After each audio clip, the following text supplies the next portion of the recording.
वर्तमान समय में अभी जो है जीआईसी प्रवक्ता के लिए आवेदन चल रहे हैं और एलटी ग्रेड के लिए आवेदन की तिथि बीत चुकी है। हालांकि जिनका फीस अभी तक समायोजित नहीं हो पाया है या जो लोग फॉर्म में संशोधन करना चाहते हैं वो अभी 4 तारीख तक कर सकते हैं। तो एलटी ग्रेड वाले बिल्कुल ध्यान दें कि अगर उनका फॉर्म उन्होंने फीस जमा कर दिया है उसके बावजूद कोई त्रुटि हो गई है या फिर अगर वो उस करेक्शन करना चाहते हैं या फिर अभी कोई दिक्कत है उनको फीस समायोजन में, तो उसको अभी उनके पास आज और कल का समय है, उसको वो ठीक कर सकते हैं। इसी के साथ फ्रेंड्स, जैसा कि आप लोग जानते हैं दोनों ही भर्तियां काफ़ी लंबे समय के बाद आई हैं। 2020 में आई थी जीआईसी प्रवक्ता की भर्ती और 2018 में आई थी एलटी ग्रेड की।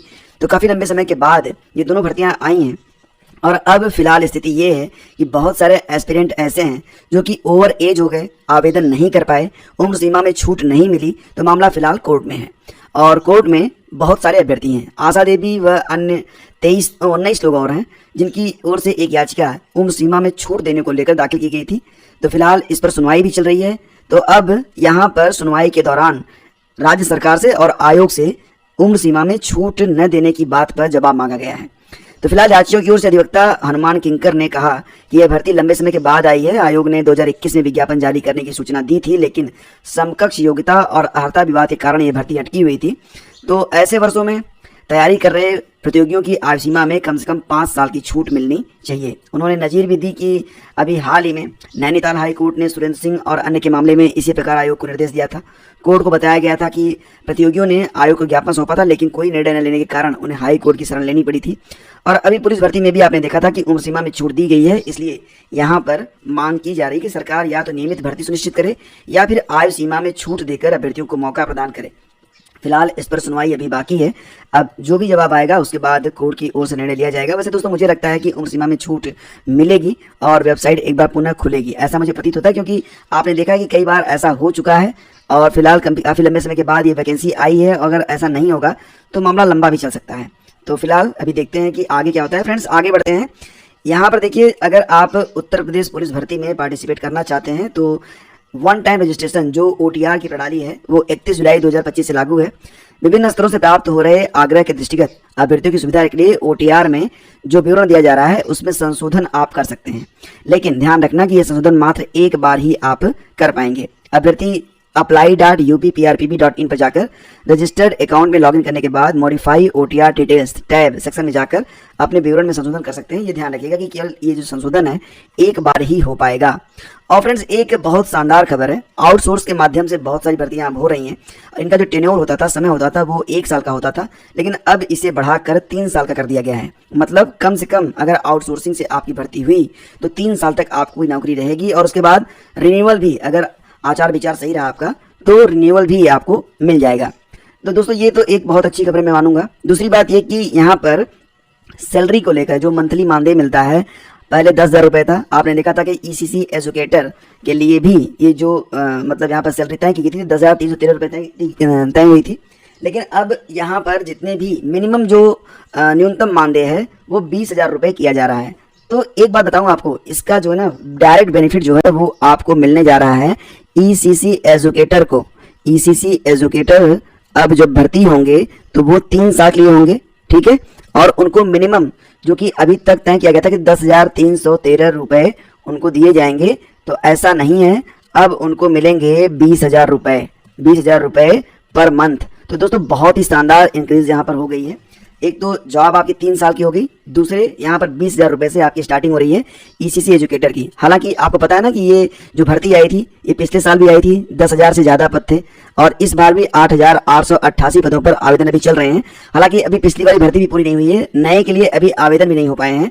और जब भी किसी नए जिले से आवेदन स्टार्ट होता है इस चैनल पर आपको जानकारी तुरंत दी जाती है। तो फ्रेंड्स यहाँ पर बात की जा रही है कि जो आउटसोर्स कार्मिक हैं उनकी श्रेणी के मुताबिक उनको न्यूनतम पारिश्रमिक तय किया गया है। जैसे कि श्रेणी 1 में जो न्यूनतम पारिश्रमिक है वो 40,000 रुपये रहेगा, श्रेणी 2 में 25,000 रहेगा, श्रेणी 3 में 22,000 होगा, श्रेणी 4 में 20,000 रहेगा। तो ध्यान दीजिएगा, श्रेणी 4 में 20,000 रुपये रहने वाला है। श्रेणी 1 में कौन कौन से पद होंगे, जैसे कि मेडिकल में हो गया, इंजीनियरिंग में हो गया, लेक्चरर का हो गया, परियोजना प्रबंधन का हो गया, लेखा स्तर 1 का हो गया या फिर अनुसंधान वरिष्ठ सेवाओं का हो गया, तो न्यूनतम 40,000 मिलेंगे। इसी प्रकार से कार्यालय स्तर, आशुलिपिक स्तर मतलब जो स्टेनो होते हैं या फिर क्लर्क होते हैं, जो डाटा प्रोसेसर ऑफिसर होते हैं, कला शिक्षण, शारीरिक शिक्षण, शिक्षण सेवाएं, एक्सरे, नर्सिंग, फार्मेसी, परामर्शदाता, इनको कम से कम 25,000। तीसरे लेवल पर देखा जाए तो जो आंसुलिपिक टंकड़ यानी कि टाइपिंग क्लर्क होते हैं, या फिर दूर संचार में होते हैं, भंडार में होते हैं, फोटोग्राफी में होते हैं। तो ऐसों को 22,000 और फिलहाल देखा जाए तो मतलब मिनिमम आपको 20,000 रुपये यहाँ पर मिलेंगे। ठीक है। भंडारण, अस्तर, डाक, रंग रोगन, खान पान, बागवान, श्रम सहित 43 विशिष्ट सेवा और यांत्रिक, विद्युत, सैनिटेशन, पंपिंग, फायर सुविधा, तो यहाँ पर आपको 20,000 रुपये मिलेगा। ठीक है। तो इसका तो बहुत बड़ा फायदा आपको मिलने जा रहा है, आप यहाँ पर समझ पा रहे होंगे। तो मुख्यमंत्री योगी आदित्यनाथ की अध्यक्षता में मंगलवार को जो बैठक हुई है उसमें ये सारी जो चीजें बदल गई हैं और इनको मंजूरी भी प्रदान कर दी गई है। ये भी कहा गया है कि आउटसोर्स कर्मचारियों को वेतन के अलावा पीएफ और कर्मचारी राज्य बीमा निगम की सुविधा भी मिलेगी। नई व्यवस्था में SC, ST, OBC, EWS, दिव्यांगजन, भूतपूर्व सैनिक और महिलाओं को नियमानुसार आरक्षण भी मिलेगा। और लेकिन जो भर्ती होगी वो लिखित परीक्षा और इंटरव्यू के माध्यम से करवाई जाएगी। ठीक है। और सेवा के दौरान कर्मचारी की मृत्यु होती है तो 15,000 रुपये भी उससे मिलेंगे। तो काफ़ी कुछ बदल रहा है आउटसोर्स कार्मिकों की श्रेणी और न्यूनतम पारिश्रमिक में, काफ़ी कुछ बदल रहा है। लेकिन बात यहाँ पर ये है कि ये परमानेंट वैकेंसी नहीं है। और फिलहाल अगर देखा जाए तो आउटसोर्स कर्मियों की भर्ती में अब 3 साल के बाद उनका रिन्यूअल होगा कि नहीं होगा, ये तो उनके आचरण और व्यवहार पर निर्भर करेगा।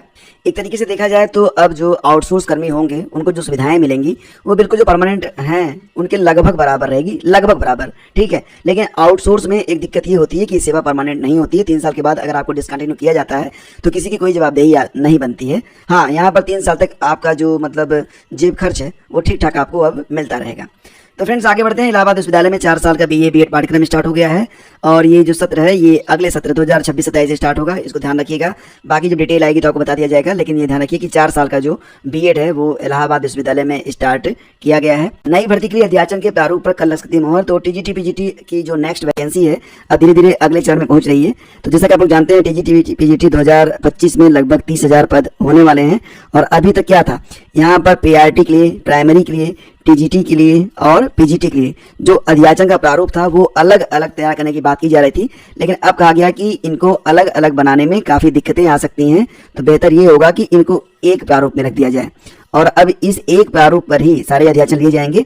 और इस पर कल यानी कि 4 सितंबर को जो बैठक होने वाली है इस पर मंजूरी दे दी जाएगी। इसके बाद PRT, TGT और PGT के लिए आवेदन की प्रक्रिया शुरू करने से पहले अध्याचन लिए जाएंगे। फिर सही समय पर जो आवेदन की प्रक्रिया है, विज्ञापन वगैरह है वो सब जारी होंगे। लेकिन फिलहाल ये एक बैरियर यहाँ पर अब दूर हो रहा है कि जो अध्याचन का प्रारूप है वो तय कर लिया गया है और इस पर सर्वसम्मति बन गई है। कल इस पर मुहर लग जाएगी। इसके बाद फिर जो अध्याचन है वो स्टार्ट किए जाएंगे। तो ये सारी खबर है आज के अखबारों में। और PET के सेंटर काफ़ी दूर दूर बनाए गए दोस्तों। APS भर्ती 7 साल से उलझी, CBI जांच, परिणाम है शून्य। तो ये खबर यहाँ पर आप देख रहे हैं, CBI के हाथ बंधे हुए, परिणाम शून्य हैं। आप जानते हैं कि यहाँ पर जो चयनित हुए थे गलत तरीके से उनको चिन्हित भी कर लिया गया है। अभी अगले हफ्ते फिर से बैठक होने वाली है और जो रिटायर अधिकारी हैं जो कि इस मामले में संलिप्त थे उनसे भी पूछताछ की जा रही है। CBI ने तत्कालीन परीक्षा नियंत्रक प्रभुनाथ के खिलाफ भी नामजद मुकदमा दर्ज किया था साथ ही इस गड़बड़ी के लिए। तो अभी कुछ खास तौर से रिजल्ट यहाँ पर निकल के सामने आ नहीं रहा है और यही वजह है कि APS भर्ती में फिलहाल देखा जाए तो अभी भी मामला जो है वो मतलब 7 साल से जांच चल रही है और कुछ भी सामने नहीं आ रहा है। दोस्तों आगे बढ़ते हैं और बायोमेट्रिक हाजिरी की बात चल रही है कि जो स्कूल और कॉलेज हैं अगर बच्चों की अटेंडेंस 75% से कम हो तो उनको परीक्षा में न बैठने दिया जाए। हालांकि ये व्यवस्था लागू होने में बहुत टाइम लगेगा, लेकिन अगर बायोमेट्रिक स्टार्ट होता है तो बहुत सारे स्कूल ऐसे हैं जिनकी पोल खुल जाएगी। होमगार्ड संगठन में प्लाटून कमांडर 2314 पदों पर भी होगी भर्ती।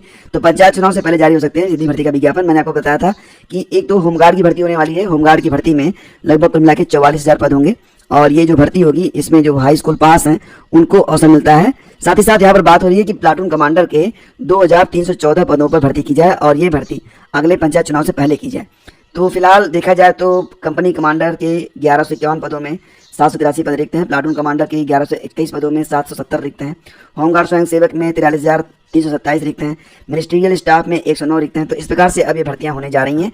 मुख्यमंत्री योगी आदित्यनाथ ने पिछले दिनों होमगार्ड संगठन की समीक्षा की थी और उन्होंने कहा था कि जो भी पद रिक्त हैं उनको नियमावली के मुताबिक जल्द ही भरा जाए। हालांकि यहाँ पर अब जिस प्रकार से पुलिस भर्ती होती है उसी प्रकार से इन भर्तियों को करने की बात की जा रही है।